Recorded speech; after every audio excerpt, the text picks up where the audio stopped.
And for instance, I had this one guy, a few months ago come to me and say, "Hey, Kevin, I have this idea, right?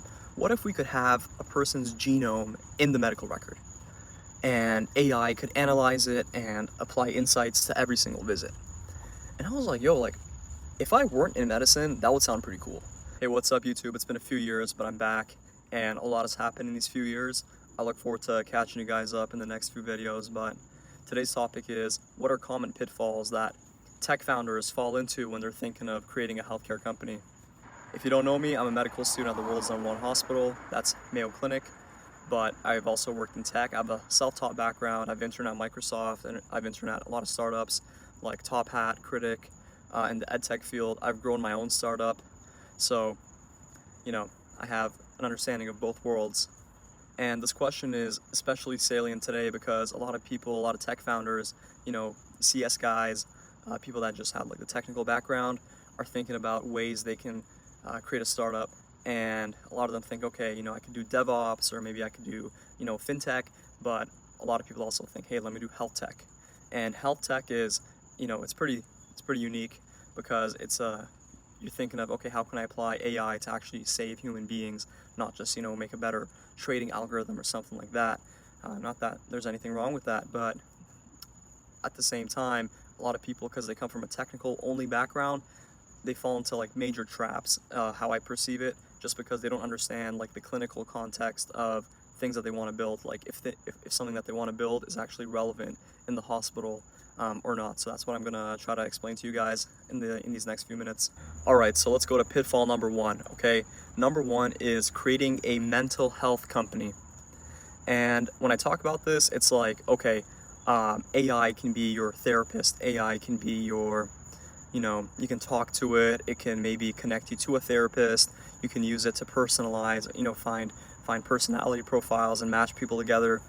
And this is the first pitfall. Before I begin, all these pitfalls are going to fall into the same kind of concept of being oversaturated, all right? Oversaturated in terms of it is going to be just bloody. It's like if you heard of the book, Red Ocean or Blue Ocean Strategy, it's just going to be a red ocean. Everybody's in that water at each other's necks. So this is like one of the low-hanging fruit, make a therapist pal, okay, that you can, that people can talk to. And this is something that's been, done infinitely.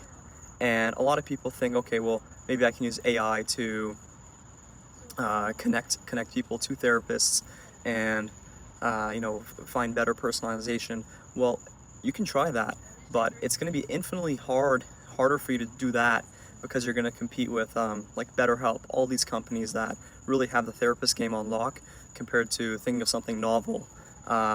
And it's just extremely low-hanging fruit. Basically, most people are just making a GPT wrapper, and the mental health space in general, because it's something that is very, this is one of my razors, right? If something is very apparent to normal everyday people, I don't want to go into that.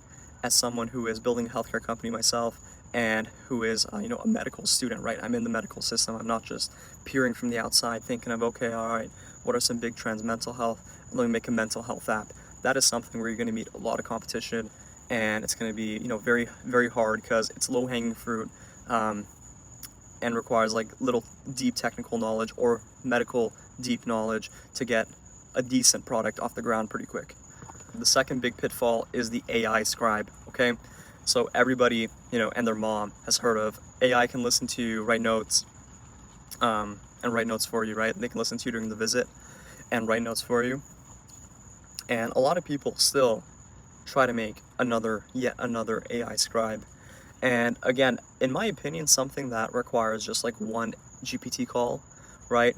As much as you are gonna, prompt engineer or, fine tune the GPT prompt, you're gonna set up a HIPAA compliant cloud, right?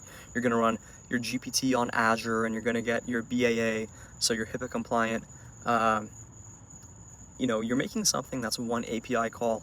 And there was something that was, I think, Y Combinator advice that's like, it's sometimes easier to build a hard tech company where the technology itself is actually hard than like a soft tech or an easy tech company, because actually when you build the product in like an easy tech company, right, where it's easy to build that product, now the hard work starts. The hard work is going to be marketing it, convincing people to buy yours instead of other people. But if you build something like incredibly hard, right? Like, all right, how can we, achieve teleportation? The second you build that, you don't need to go spend, the next 5 years on marketing it. And it's not to say, right, you don't need marketing for a startup, but that general concept of, okay, am I building something that's like one API call, or am I building something that is, deep into proprietary, models, or has some clinical reasoning that is beyond what the general public can achieve? Because that is something that essentially maybe scared me.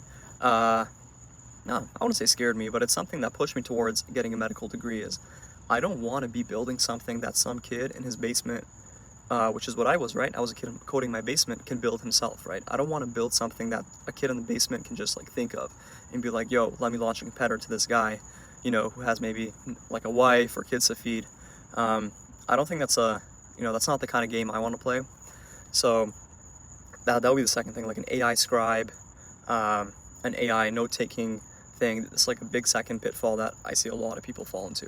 Number one, mental health apps, and number two, AI scribe. And the third one is pretty hard to phrase because it's a unique pitfall that I see people who aren't in medicine have, right? And it's like having grandiose thinking without understanding or having talked to any clinicians, any people in the medical field. And for instance, I had this one guy, a few months ago come to me and say, hey, Kevin, I have this idea, right? What if we could have a person's genome in the medical record, and AI could analyze it and apply insights to every single visit? And I was like, yo, like, if I weren't in medicine, that would sound pretty cool, like, yo, let's put someone's genome in their medical chart and let AI like understand it. Like, why not, right? It sounds like a solid idea if you're not in the medical field. But because I am, I asked him, like, what does that mean, right? What do you mean by that? Do you mean the individual ACTG base pairs? You want to have like all of them written out for the doctor to review, or like what do you mean by that? And this individual, they weren't really sure what they meant by that, of course, because you don't expect them to either, right? They don't have the clinical context. And then I told him, well, look, if someone gets genetic testing, right, and a lot of people do these days, their report, can be uploaded to the medical record, right? And in many cases, right, for instance, you have like a lady with like a BRCA gene mutation that predisposes them to developing cancer, breast cancer, endometrial cancer. That will be an indication to screen them earlier in terms of like mammograms. So, or remove their breasts prophylactically so they don't develop breast cancer later on. So in terms of doing genetic testing and having the analysis of that, all the variants that you have, all of that can be in your medical record right now in a way that's already interpreted based on the latest evidence for your clinician to see and make decisions off of. So, and once I explained that to him, it was kind of like, wow, like I didn't know that medicine was already doing that. True, it's not, AI looking at everything and looking at ACTGs, but I don't know how relevant or how practical something like that would even be. So my takeaway would be, if you guys have like a healthcare idea, right, make sure it's not one of these super saturated, if you see 10 companies on your Instagram ads that do it, right, do you really want to start the 11th? I mean, maybe if you have something exceptional, but other than that, if you have a healthcare idea, I mean, I'm building my own company. It's called Amonis. It's lifelike AI avatars of doctors for patient intake to just automate repetitive interviewing. So you take a video of your doctor, you clone them, and you create a lookalike that talks like them, looks like them, just for patient intake, info gathering.